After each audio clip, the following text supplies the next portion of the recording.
Film director अंकित इन दिनों माथुडीह गांव में शूटिंग करने आया हुआ था।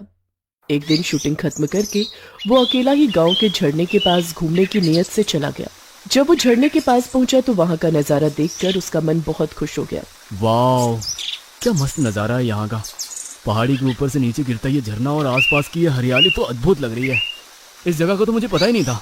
एक दिन अपनी टीम के साथ मैं इधर भी शूटिंग करने जरूर आऊँगा। वो झरने की खूबसूरती में खोया हुआ था। तभी उसकी नजर झरने के नीचे नहा रही एक लड़की पर पड़ी।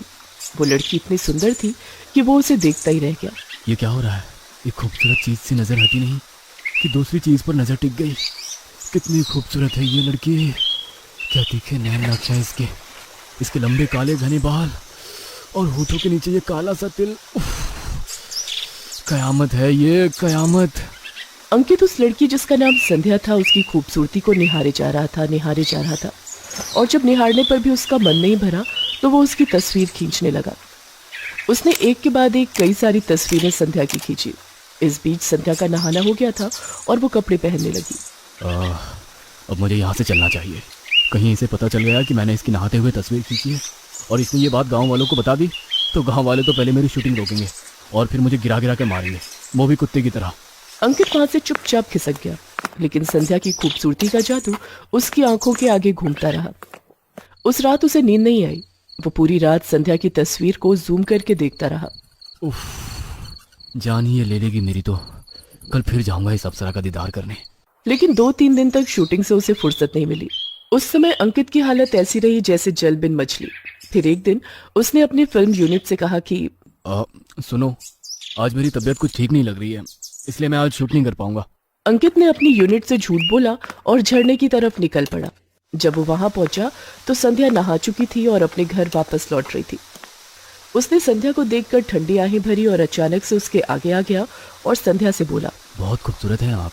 अचानक से अंकित के इस तरह सामने आ जाने पर संध्या थोड़ा घबरा तो गई, लेकिन अगले ही पल संभलते हुए बोली, डायरेक्टर बाबू, तुम मुझे जानती हो?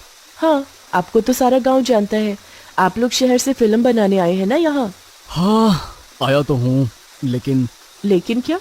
लेकिन हमें जिस हीरोइन की तलाश है वो मिल ही नहीं रही। क्या तुम हमारी फिल्म की हीरोइन बनोगी? दैया रे दैया, हमको नहीं करना फिल्म विल्म। हमारे बापू को पता लग गया तो वो हमारी बहुत पिटाई कर देंगे। संध्या ने ये बात इतने भोलेपन से कही कि अंकित उसकी ओर देखता रह गया और फिर उसने उसका हाथ पकड़ लिया। अरे ये क्या कर रहे हैं आप? हमारा हाथ छोड़िए, नहीं तो हम जोर जोर से चिल्लाएंगे। ठीक है, चिल्लाओ, लेकिन पहले मेरी बात तो सुन लो। इस आशिक की बात तो सुन लो जो दिन भर तुम्हारे ख्यालों में ही खोया रहता है। अंकित ने जैसे ही ये बात कही संध्या शर्म के मारे लाल हो गई। ये क्या कह रहे डायरेक्टर बाबू? डायरेक्टर बाबू नहीं, अंकित नाम है मेरा। वैसे तुम्हारा नाम क्या है? संध्या। अंकित ने संध्या से अपने दिल की बात कह दी और उससे कहा कि जब से मैंने तुम्हें देखा है सिर्फ और सिर्फ तुम्हारा ही ख्याल दिमाग में रहता है संध्या। मैं तुमको बहुत प्यार करता हूँ, तुम्हारे लिए कुछ भी कर सकता हूँ, कुछ भी। हमरे लिए जान भी दे सकते हैं क्या डायरेक्टर बाबू? बिल्कुल दे सकता हूँ, लेकिन मरने के बाद भी तुमसे प्यार करता रहूंगा और भूत बनकर तुमसे मिलने आता रहूंगा। अंकित की बातों पर संध्या हंस पड़ी और हंसते हुए वहां से चली गई। लेकिन घर वापस लौटने के बाद भी अंकित की बातें उसके कानों में गूंजती रहीं। अगले दिन फिर से अंकित से उसकी मुलाकात हुई। संध्या, कल तो तुमने मेरी बातों का कोई जवाब नहीं दिया और हंसकर चली गई, लेकिन सच कहूँ तो मैं कल रात को भी सो ना सका। पूरी रात तुम्हारे बारे में ही सोचता रहा। बाबू, आप कहाँ शहर के रहने वाले मॉडर्न और मैं गवार, हम दोनों का कोई मेल नहीं बाबू। ऐसा मत कहो संध्या, प्यार शहर और गांव कहाँ देखता है, प्यार तो बस दिल देखता है, सच्चा प्यार करने वाला दिल। ये कहकर अंकित ने उसका हाथ पकड़ लिया, लेकिन आज संध्या ने उसकी किसी बात पर ऐतराज नहीं जताया। उस दिन के बाद अंकित और संध्या छिप छिप कर मिलने लगे। एक दिन की बात है, बहुत जोरों की बारिश हो रही थी। अंकित और संध्या दोनों उस बारिश में पूरी तरह भीग गए थे। हालांकि बारिश से बचने की कोशिश में वो एक बंद पड़े घर के पास पहुंच गए। ये घर किसका है संध्या? ये हीरामन चाचा और पुष्पा चाची का है। चाचा चाची तो शहर में रहते हैं, चाचा वहीं नौकरी करते हैं। 1-2 साल में एक बार गाँव आते हैं। ओह अच्छा। लेकिन बाबू, इनके घर की चाबी मेरे पास है, इसलिए चिंता मत करिए, हम यहाँ रुक जाते हैं। इनके यहाँ पुराने कपड़े तो होंगे ही, आप कपड़े बदल लेना, क्योंकि बहुत देर तक गीले कपड़ों में रहे तो आपको सर्दी हो जाएगी। उस बारिश में वो वहाँ रुक तो गए, लेकिन उस दिन दोनों के बीच वो सब कुछ हो गया जो नहीं होना चाहिए था। उसके बाद तो संध्या फूट फूट कर रोने लगी। अरे संध्या, क्या हो गया? क्यों रो रही हो? बाबू, कुछ हो गया तो किसी को मुंह दिखाने के लायक नहीं रहेंगे हम। अरे पागल, कुछ नहीं होगा। वैसे भी तुम्हें डरने की क्या जरूरत है? मैं तुमसे प्यार करता हूँ, तुमसे शादी करूंगा। लेकिन मुझे कुछ दिनों के लिए शहर जाना होगा, क्योंकि यहाँ शूटिंग का काम खत्म हो गया है। 10-15 दिन बाद मैं वापस लौट आऊंगा। फिर खुद तेरे बाबूजी से तेरा हाथ मांग लूंगा, ठीक है? सच बाबू? और क्या बाबू, तुम चले जाओगे तो तुम्हारी बहुत याद आएगी। सुनो ना, तुम अपना नंबर दे दो ना, जब तुम्हारी याद आएगी तो तुम्हें फोन कर लिया करेंगे। अंकित ने अपना नंबर संध्या को दे दिया। अगले दिन वो मुंबई चला गया। उसके जाने के कुछ दिनों बाद संध्या को उसकी बहुत याद आने लगी, तो उसने उसे कॉल किया, लेकिन उसका नंबर तो लगातार बंद आ रहा था। आज बाबू को गए पूरे 1 महीने हो गए। मैंने उन्हें कितना फोन करने की कोशिश की, लेकिन उनका नंबर तो हमेशा बंद ही आता है। समय थोड़ा और बीता और इस बीच संध्या का सामना एक ऐसे सच से हुआ जिसे जानकर उसके पसीने छूट गए। संध्या गर्भवती हो गई थी। हे भगवान, ये तो घोर अनर्थ हो गया। अब हम क्या करेंगे? घर वाले तो हमें जान से मार डालेंगे। संध्या ने एक बार फिर से अंकित से कांटेक्ट करने की कोशिश की, लेकिन उसे क्या पता था कि अंकित एक बहुत ही बदमाश किस्म का आदमी था। वो पहले भी कई लड़कियों की जिंदगी के साथ ऐसे ही खेल चुका था और संध्या उसके लिए सिर्फ एक नई शिकार भर थी। संध्या को कुछ समझ ही नहीं आ रहा था कि वो क्या करे और क्या ना करे, क्योंकि आज न कल तो ये बात घर वालों को पता चलनी ही थी। लेकिन फिर भी उसने ये बात घर वालों से किसी तरह छिपा कर रखी। लेकिन एक दिन उसके घर वालों को उसके इस राज का पता चल गया। अरे संध्या, ये क्या किया तूने? पूरी बिरादरी, पूरा गांव, अरे जीना मुश्किल कर देगा हमारा। कौन कौन है वो जिसका पाप तुम अपने पेट में लेकर पाल रही हो? संध्या ने अपनी माँ को सारी बातें बताई और फूट फूट कर रोने लगी। अरे बेटी, ये शहर वाले एक नंबर के झूठे होते हैं, झूठे। उसने तुम्हारा फायदा उठाया और भाग गया। अब क्या होगा माँ?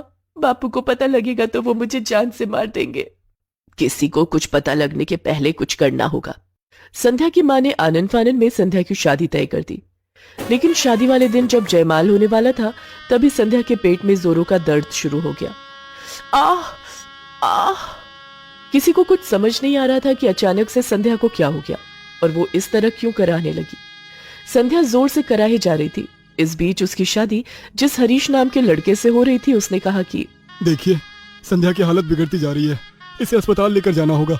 सभी उसे अस्पताल ले जाने की तैयारी कर रहे थे। तभी संध्या ने कराहते हुए एक बच्चे को जन्म दे दिया। जिसने भी ये घटना देखी, सभी को जोर का झटका लगा। हरीश की माँ तो लगातार ताने देने लगी। हे भगवान, ये क्या अनर्थ हो गया? घोर कलयुग है, घोर कलयुग। क्यों समधन जी, किस जन्म की दुश्मनी आप लोग मुझसे निकाल रहे थे, जो ऐसी कुलक्षणी लड़की मेरे बेटे के सिर पर मर रहे थे? हरीश, चलो बेटा, चलो यहाँ से, बारात वापस जाएगी अब। एक तरफ उस छोटे बच्चे के रोने की आवाज आ रही थी और दूसरी तरफ पूरा गांव संध्या और उसके परिवार पर थू थू कर रहा था। अब तो गांव में ये सब बेशर्मी होने लगी शादी के पहले। कोई ये सब कैसे कर सकता है? अरे छी छी छी। संध्या के बाबा लोगों की जली कटी बात सुन रहे थे और फिर वो अचानक उठ खड़े हुए और संध्या के पास जाकर उसका गला दबाने लगे। अरे पैदा होने के पहले तू मर क्यों नहीं गई? हाँ, तूने हमारी इज्जत मिट्टी में मिला दी। देख, अरे देख, आज सारा गांव हम पर थू थू कर रहा है। संध्या बेचारी सभी की बातें सुन रही थी। उससे बहुत बड़ी गलती ये हुई थी कि उसने अंकित पर खुद से ज्यादा भरोसा कर लिया था। वो रोई जा रही थी। तभी हरीश ने कहा कि देखिए, मैं नहीं जानता कि आप लोग मेरे इस फैसले को कैसे देखेंगे, लेकिन भगवान के लिए संध्या को कोसना छोड़ दीजिए। माना उससे गलती हो गई है और गलती की सजा उसे मिल रही है, लेकिन आप लोग उसे कोस कोस कर जिंदा मत मारिए। मैं संध्या से शादी करने को तैयार हूँ।